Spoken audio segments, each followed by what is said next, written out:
Okay, I now recognize the member for, the honourable member for Truro Bible Hill, Millbrook and Salmon River. Thank you, Madam Speaker.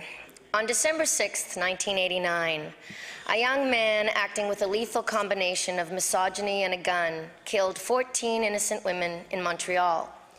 Here in Nova Scotia, in Canada, and around the world, women, girls, youth, and very young children are subjected daily to many forms of violence: sexism, bullying, abuse, cyber violence, racism, and pornography are just some examples.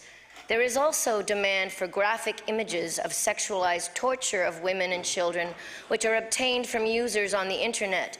In fact, an incident happened here in Nova Scotia just in 2011. I refer, of course, to Raymond Leahy, the 71-year-old former bishop of the Archdiocese of Antigonish, who, when caught at the airport in Ottawa, had hundreds of images of sexualized images of children and torture on his laptop. Given that Healthy Relationships is a program that promotes awareness about the difference between violent relationships and healthy relationships, I believe that it's important for the province of Nova Scotia to support this important program, which at the present time is offered by women's groups and centres around the province. In particular, in Antigonish, the women's centre there provides that to 10 different high schools, and they feel that at this point in time there's not enough money to deliver the program properly right across the province. They say we need a trainer in each community to help train students so that they understand and fully integrate the education about what is abuse, what is cyberbullying, what is sexually accepted and what is not accepted in society today. Kids today need to be taught. They need to be taught by adults, and oftentimes adults are abusing these as well. Our NDP government established the Sexual Assault Interdepartmental Action Plan to help deal with the serious problem of sexual assault in our province.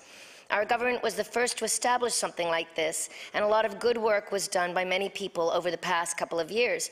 However, I'm told that the Sexual Assault Action Plan is now on hold, so I can't urge the current government enough to take a look at this and please keep it going and put some money and support to the women's centres across the province so that they can help the women and girls in our communities and help to train students to understand all of these important topics.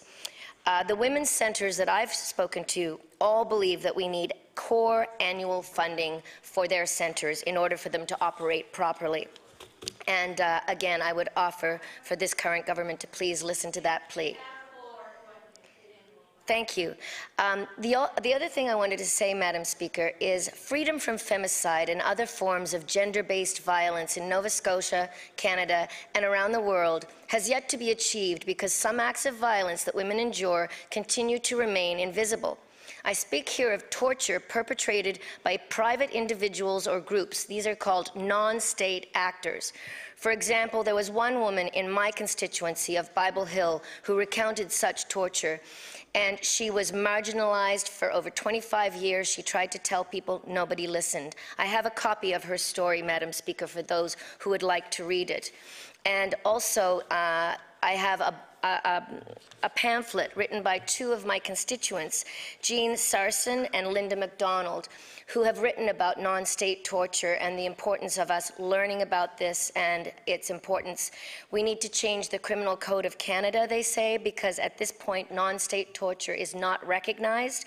Therefore, the people who are victimized by such actions are not protected. They say that at present the Criminal Code of Canada is discriminatory in that persons, very young children, youth or adults, who've suffered from non-state torture from parents, from their husbands, from their mothers, from other strangers who they don't know if they've been kidnapped, they cannot seek justice for the torture that they've survived. So the Criminal Code does not permit them equality under the law because the section 269.1 only permits individuals who've been tortured by officials, meaning police, military, or representatives of government, to seek legal redress for torture victimization.